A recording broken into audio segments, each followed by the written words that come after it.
Will filter in as we get going, but I'll turn it over to Kellen to introduce today's speaker. But thanks everyone for coming out. All righty. Hi, everyone. So before we get started, I wanted to plug our next seminar, which is titled Paths to Robust Exoplanet Science Yield Margin for the Habitable Worlds Observatory with speaker Chris Stark, which will be this Tuesday, June 25th. So our speaker today is Jingwen Zhang, a fifth-year graduate student and NASA Finest Fellow at the University of Hawaii's Institute for Astronomy. Jingwen's research focuses on the study of exoplanets, where she explores spectrograph options for future space-based missions, and also studies exoplanet dynamics through RV, transit, and astrometry. And so with that, I'll turn it over to you, Jingwen. Please take it away. Hi everyone, my name is Jingwen Zhang. I'm from Hawaii, and today I'm happy to be here to share about my research on exploring the spectroscopy option for direct imaging exoplanet from the space. Let me start from some remarkable image of exoplanet first. They are all observed by ground-based telescope using a chronograph. Direct imaging works in the way of suppressing the light from the central star using instruments like a chronograph and achieve a high contrast imaging by applying the post-processing techniques. So in this way, we can directly obtain the photon from the planet and get the information about their masses and orbits. Even more exciting, if we direct the light from the planet to a spectrograph, we can get the spectral and learn about its atmosphere. For example, here I'm presenting a spectral from 51 Eridani b, which is one of the nearest giant planet discovered so far. And here we can see those absorption feature from methane and the water. This can let us know about the atmosphere property, like the abundance of different elements and the safety gravity of the planets. And ground-based observation works best for giant planet like in a relative young system and at wide orbits. Here I'm presenting the planet-star flux ratio as a function of the separation between the star and the planet. Those red triangles are some non-direct imaging exoplanets. They tend to have the contrast in the order of 10 to -5 to 10 to -6. And those gray circles are giant planet discovered from another technique from radial velocity measurement. Those detections are usually made to older system and so the planets there are fainter and at a closer separation. So you will see that they tend to have the contrast ratio in the order of 10 to -9. That is below the detection limit for ground-based telescopes. The space mission are expected to bring the breakthrough in the future. One important development direction is the chronograph on Nancy Grace Roman Space Telescope. And Roman CGI is a detector, is a technology demonstrator that aim to achieve the contrast of 10 to -9 and will enable the spectral observation from truly Jupiter-like planets. And you can see there is blue dots here in the left lower corner of this plot. That is how our Earth-like planet look like from 10 parsec away. So that will require us to achieve an even higher contrast down to -10 to -10. For even far future, the Decadal Survey has recommended the study for the mature technology for space directly imaging with the goal of observe the spectral from at least 25 habitable exoplanets by 2040. And the the imaging of Earth-like planet sounds challenging, but getting the spectral from Earth-like planet is even more challenging. Currently, the one of the most popular choice for the spectroscopy of direct imaging exoplanet is integral field spectrograph. And IFS works in the way of puts an array of lenslets in the focal plane, and each lenslet can transfer the light from each location to a disperser, and we can get spectral from that location. And this way, an IFS can get the spectral from a 2D image simultaneously. However, the performance of an IFS will be limited when observing very faint target like Earth-like planets. Here, I'm presenting how a signal for Earth-like planet will look like using an IFS. I'm choosing an optical bandpass with 20% bandwidth. And I'm choosing this bandpass because there is a oxygen line in the middle.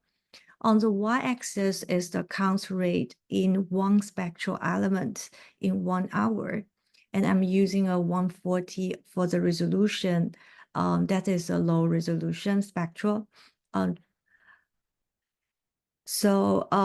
also plotting the background noise from different kind of sources, including those from the residual start light, from the exozodiacal light, and from the local zodiacal light. So far, the comparison is not very concerning yet, as those background noise rates are all below the planet signal. However, if I also plot the current rate in this plot, which I'm using the current for the EMCCD on the Raman spectroscope, you will find the detector noise rate is almost 5 times larger than the planet signal. And the situation is even more challenging in the near-infrared channel. On the right here, I'm presenting a comparison of the planet signal with the readout noise that come from the state-of-the-art near infrared detector on GWST.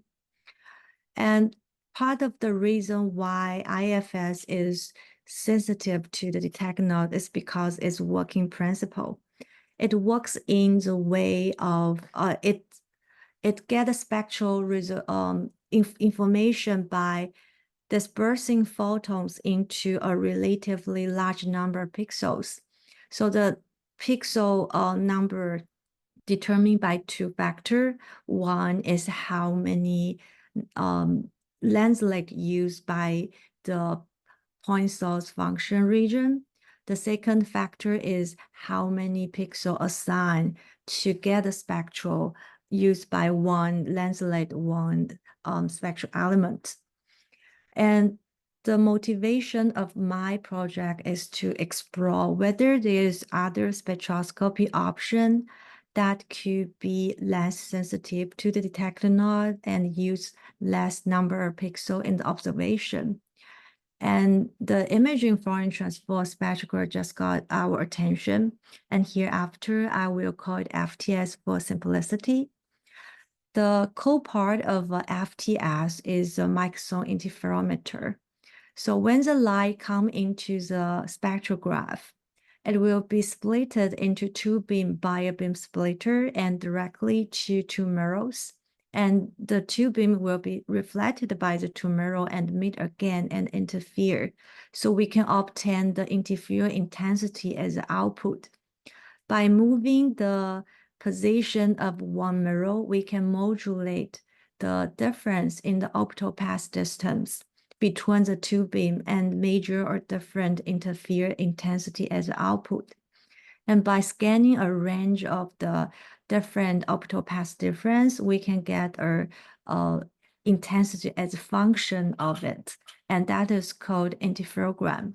We can apply the Fourier transform to the interferogram to get the spectral information of the incident light. Here is what our actual observation for our FTS will look like. We need to take multiple frame at different optical path difference and get the intensity from the same pixel to get interferogram. And by applying the Fourier transform to the interferogram to get the spectral. So in this way, we can also get spectral from a 2D image, just like a IFS. But because we don't do the dispersion, the number of pixels used by FTS is similar to an imaging mode. That will reduce the number of pixels compared to an IFS. So it's potentially will be more efficient when the observation is limited by the detector noise. And there is another advantage of FTS is the spectral resolution of FTS is determined by the maximum optical path difference you choose. So with one hardware, with one instrument, you can achieve different resolution by changing the observing plane. The FTS has been widely used in spacecraft in the history for the planetary exploration and study of cosmology in missions like Voyager or Cassini. But due to the advancement of detector technology in the past decades, its advantage of being less sensitive to detector noise had diminished. So the use of FTS become less popular in the past 10 years. However, when we want to observe Earth-like planets, we become back to the area that the observation will be detector limited again. So currently is a good time to reassess the potential of FTS when observing direct imaging exoplanet like Earth-like planets. And it's worthwhile to know that there will be a Pathfinder instrument called SPIDER that is a FTS designed for high contrast imaging system to be deployed on Subaru telescope in sometime this year, led by Christian Mawan. So that could be the first instrument that to demonstrate FTS can work with high contrast imaging system. And in my project, I build a numerical simulation to simulate the spectral observation for FTS. My simulation and FTS. My simulation consists of 3 components. The first component is the input spectra. And it's in here, I'm presenting an example of the input spectra is the planet spectral with the residual starlight. I'm assuming that the coronagraph has achieved the contrast in the order of 10 to negative 10. That's why you can see the residual starlight is in the similar order as the planet signal. And I also consider the local zodiacal light and exozodiacal light. And for exozodiacal light, I consider is 130. And for reference, this is my cat, whose name is inspired by the input spectral in my research. The second component of my simulation is a module to simulate the entire system, including different parameters of the telescope and the spectrograph. Here I'm presenting 4 of them. So one is the diameter of telescope, which I use 6 meters as recommended by the decadal survey. For the spectral resolution, I use the value from the study for the previous mission concept called LUVR, that I use 140 in the visible bandpass and the 70 for the near-infrared bandpass. And for the throughput, there are 3 components. One is the light loss due to the chronograph. That could be the major part for the light loss. And the second term is the light loss due to other optical component in the system. And the third component is the content efficiency of the detectors. And because I'm considering it for a mission in the space, so I'm assuming that we need to take short exposure to avoid the cosmic ray effect. So I assuming invisible band, we using a 100 second per frame of exposure time, and in the near infrared 1000 second. And I also have many other instrumentation I'm not talking about here, but if you're interested, you can to look them in my papers. And the third component is about the simulator to generate the observation of the spectral.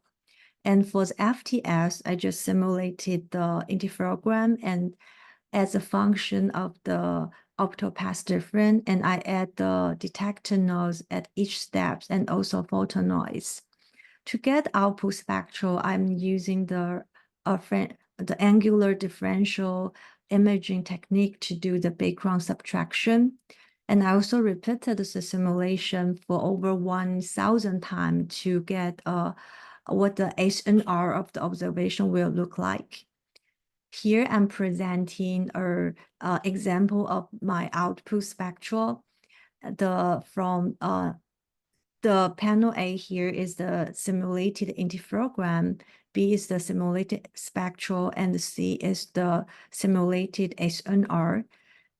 We also compare the SNR from our simulation with analytical SNR listed here, and they agree which is other. I won't talk too much detail about the analytical model here, but briefly, you can see the noise term consists of two parts. One is the photon noise that comes from the planet's light itself and the background lights. Because we do not disperse photons, so the photon noise is the integral over the entire incidence bandpass. So that could be potentially higher than IFS, which is only in one spectral element. But for the detector noise, because determined by the number of pixels used in the observation, that could be smaller compared to IFS.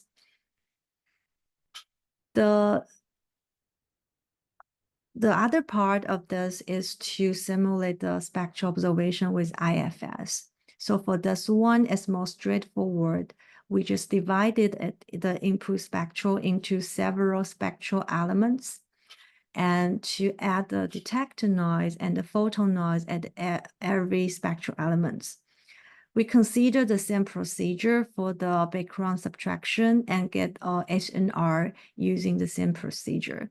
So here is an example of our IFS simulation. Is from left to right is the spectral and SNR. And still we compare the simulated SNR with the analytical model shown here, which also agree which is other. For the IFS, the noise term is also have two components, which is photon noise and detector noise. You can see here for the photon noise, for IFS, this is just a bandpass for one spectral element. So IFS has smaller photon noise, but potentially higher detector noise because the N number here is higher. And right now, we kind of building the confidence that the simulation give reasonable outcome and give a consistent result as the analytical model. So we begin to compare the performance of the two type of spectrograph. But before going to that, I want to show you what the bandpass we are using. So this is the Earth spectral in the visible bandpass wavelengths. We are using a bandpass highlighted by the orange shadow here, which is one with a deep oxygen line in the middle and assume a 20% bandpass. The reason why we're using a 20% bandpass because that is limited by the upstream chronograph. Now it's challenging for a chronograph to maintain the high contrast beyond the 20% bandpass now. And we calculate the required exposure time at the continuum line, at continuum position here. So here I'm presenting our required exposure time by the two type of spectrograph to achieve our SNR 5 as a function of the detector noise. The dashed line here marked as our detector noise from the EMCCD on Raman spectroscope. And we can see that if the dark current gets lower, the exposure time will come lower for both IFS and FTS. But the change in the FTS is much slower and even become a bit flat in the end. So we found that for the FTS in the visible band is predominantly limited by its own photon noise. That's why the change of detector noise doesn't change the required exposure time a lot. But in contrast, for the IFS, its performance is strongly depends on how low the detector noise could be. So if we can reduce the detector noise by a factor of 5, that could make the detection within 100 of hours possible. So in short, we found in the visible wavelengths, FTS is actually not an efficient option because it's limited by the photon noise. And there is a side story about this plot here is we use the current value that from this paper, which is for the EMCCD on Raman spectroscope. But just about sometime December last year, we checked the IPAC website that lists all the instrument parameter for Raman spectroscope.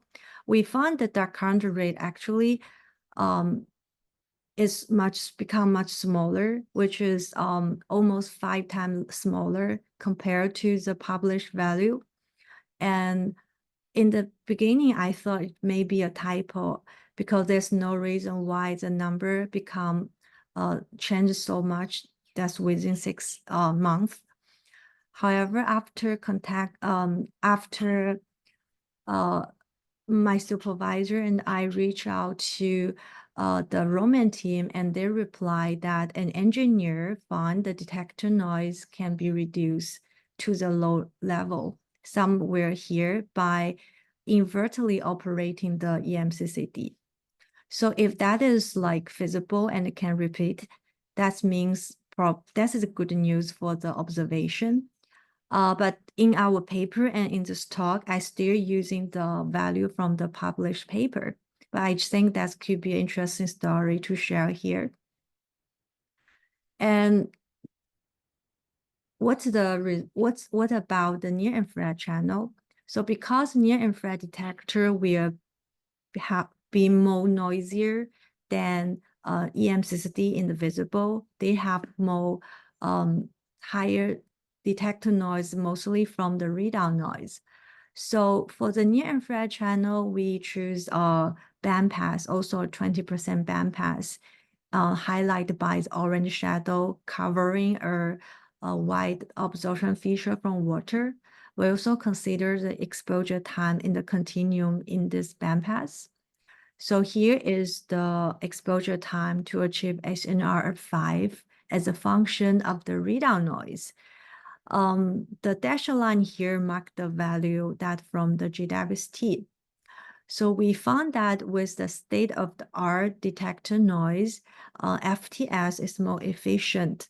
It's requiring fewer exposure time, although it looks small by eyes, but it's in log scale. So it's by difference in the order of hundreds of hours or even thousands of hours. But the advantage of FTS becomes smaller as the readout noise becomes smaller. And the flipping point happens around if the readout noise is half of the current value. And beyond that point, the IFS will become more efficient.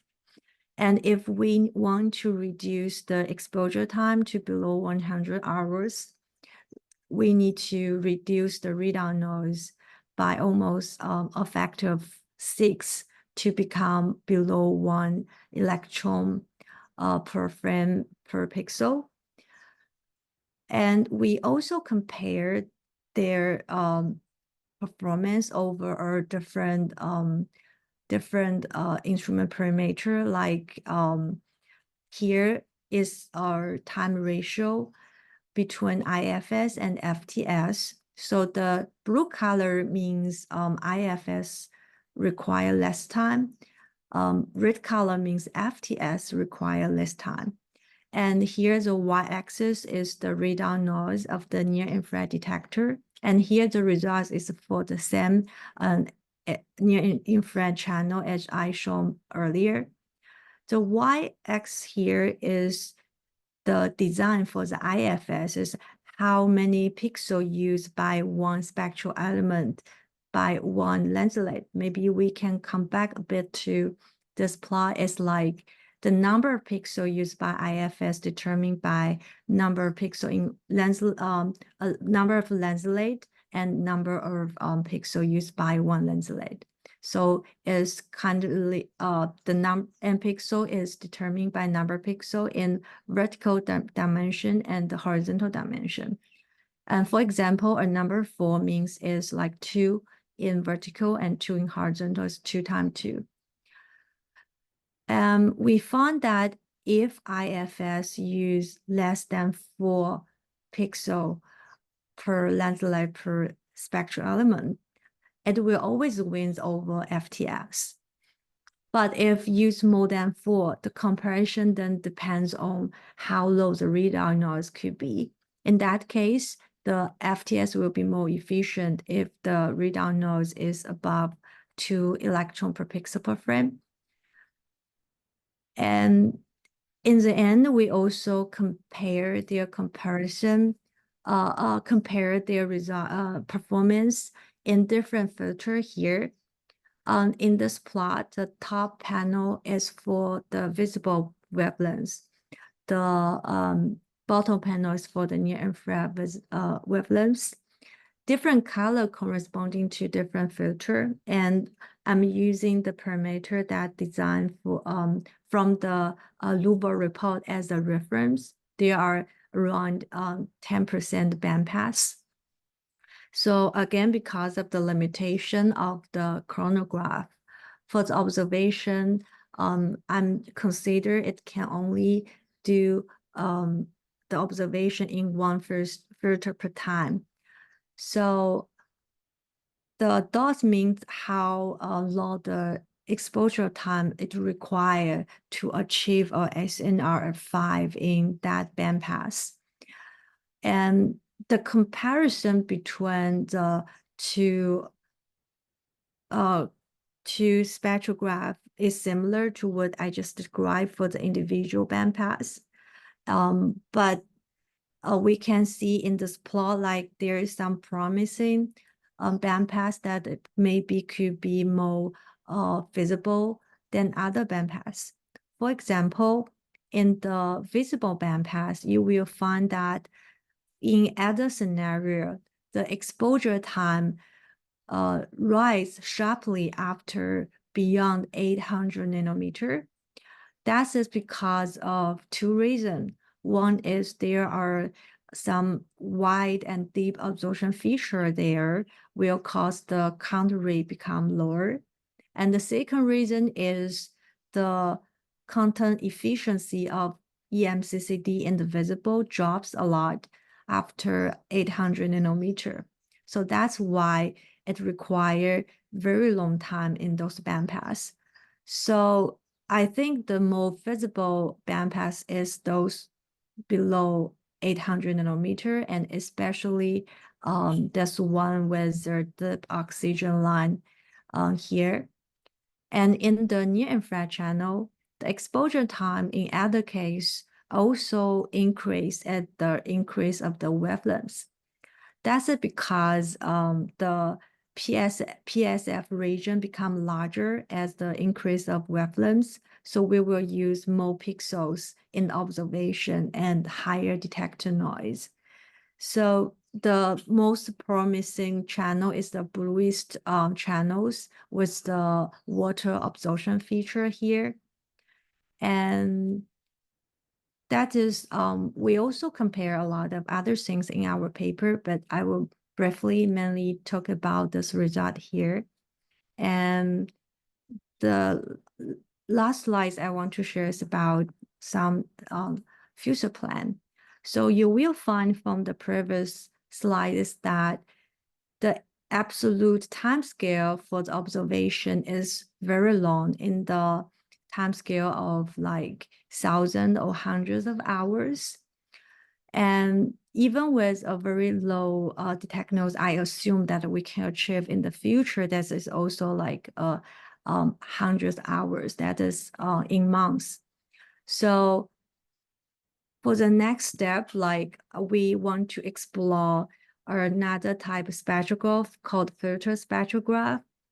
We assume to put 3 filter in the absorption feature and the continuum, and to do a quick detection of the depths of the lines. There are very obvious pros and cons. The pros is we can do the detection in a much shorter time scale, but the disadvantage is also obvious. In this way, we lose the spatial information. Probably is kind of a extremely low resolution spectral. So I think now is also a good time to consider like, and for me to talk with many of atmosphere modeling expert, like which way is like more valuable in terms of study the atmosphere, either get a low SNR but higher resolution spectral, or get a more quicker detection but just a detection of the absorption without any more resolutions. And here is the conclusion of my talk.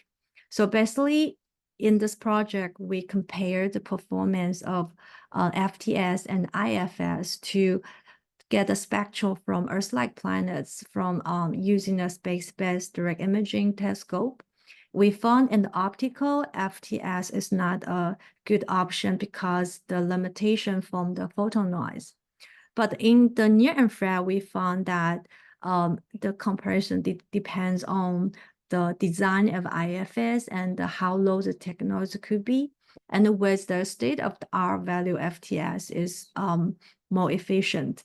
And our simulation also highlights the need for better detector development to achieve the goal of spatially characterizing Earth-like planets. And I will stop here and be happy to answer any questions.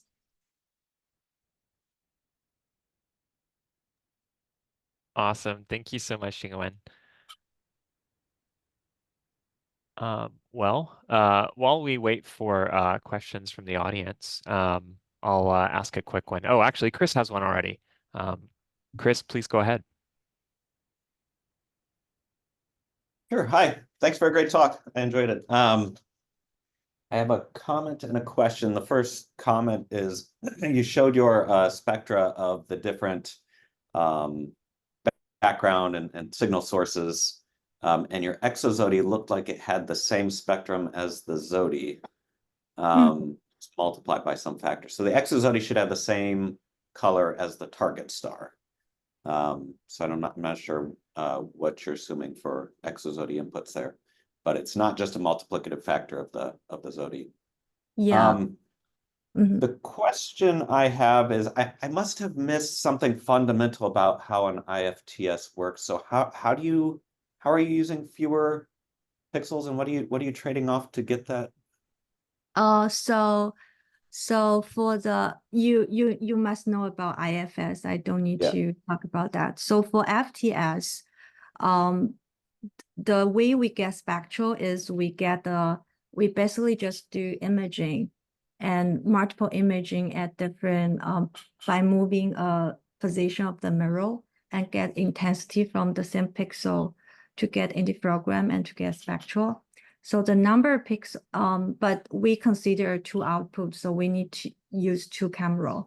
So the number of pixels used by FTS is just double of that used by imaging mode. So we think that compared to the spectral observation, that could be use less pixels. Okay, so you don't need to multiply the exposure time by how many position, the phase diversity. So you mean, could you? So I guess you're varying the phase of one of the mirrors and recording images the whole time. I would naively think that you need to achieve the SNR of the planet at all phases, but maybe that's not the case. Maybe. So because in our simulation, we can get output spectral, our SNR just in the term like what the spectral SNR could be. So you do get resolved images in the end, so you could fit exozodi to it just like you could with an IFS and subtract it from the image. Yeah. Okay. Yeah. Cool. Thank you.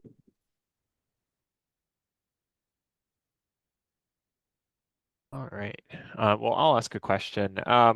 So since the IFTS uses a moving mirror, does this affect like the wavefront error and the stability? And how big of a problem do you think that would be? I think that is a very good question. And in our paper, we just like the first paper explore this idea. So we don't simulate a 2D image from the high contrast imaging system. So we briefly just talk about that could be a problem in the discussion, but we don't do any simulation to confirm that could be or not be a problem.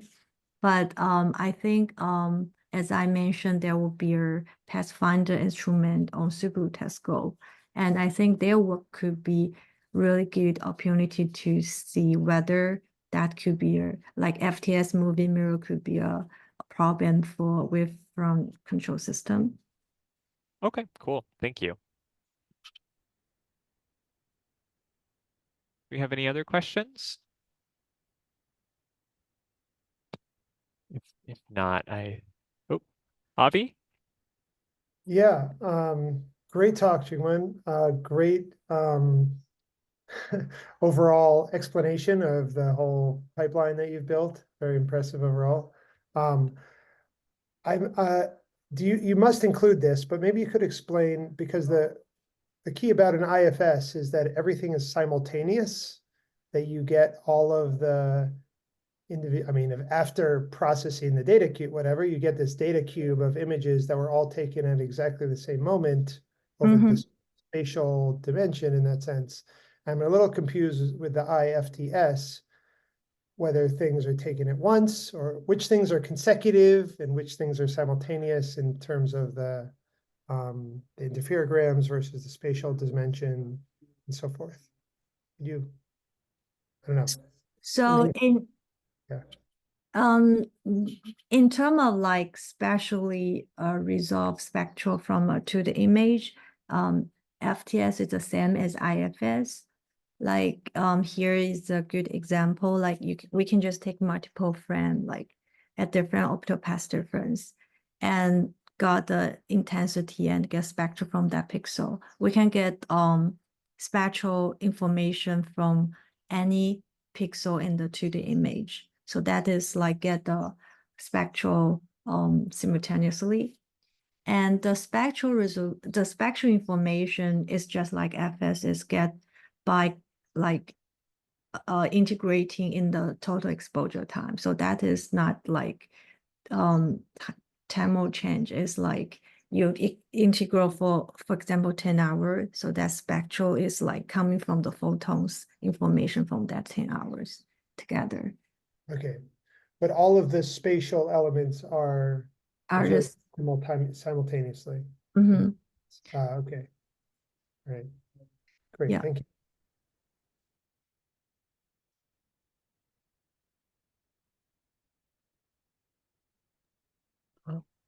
Well, so that's kind of leads into the question that I had, which is that sort of, so you get all the spatial information is simultaneous, but I guess with the IFTS, sort of the wavelength one, if you will, of intensity that you're measuring is measured at a slightly different time than, some other, wavelength at the other part of the spectrum, right?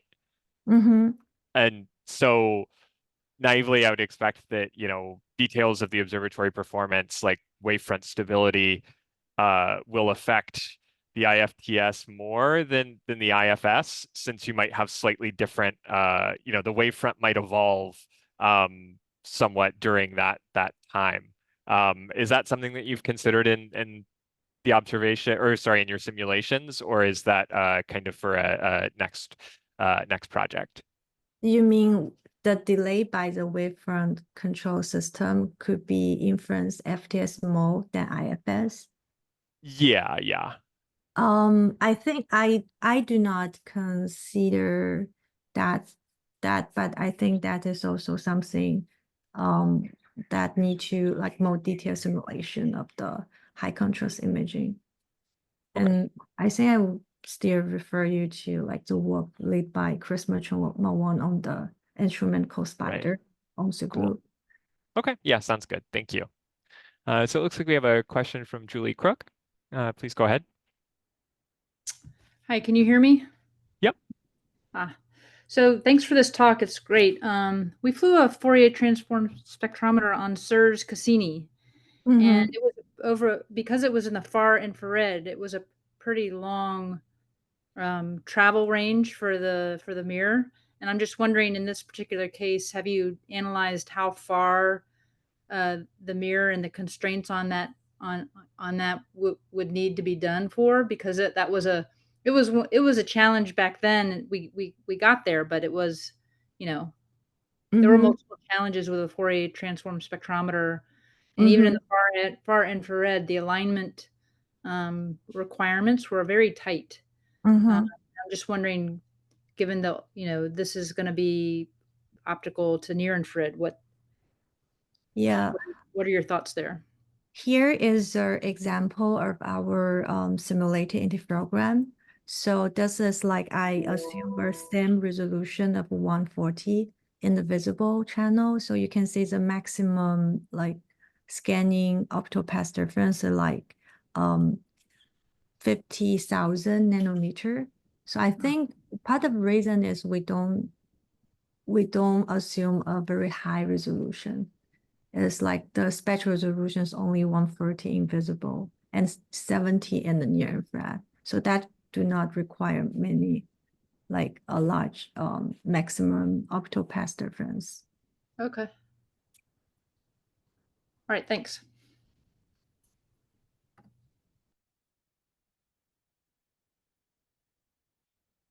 Awesome. Do we have any other questions?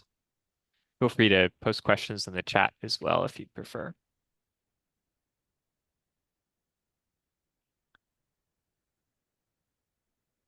Oh. If not, let's thank Jingwen again. Thanks so much for coming and talking to us at 5 a.m. Hawaii time. It's really cool stuff. Thank you. Thank you. Awesome. Thank you so much. Thank you. Cool. This was great. Yep. Thanks, guys. See you next week. Yep, sounds good. I'm going to end the meeting for everyone. Cool. Take care. Thanks, guys.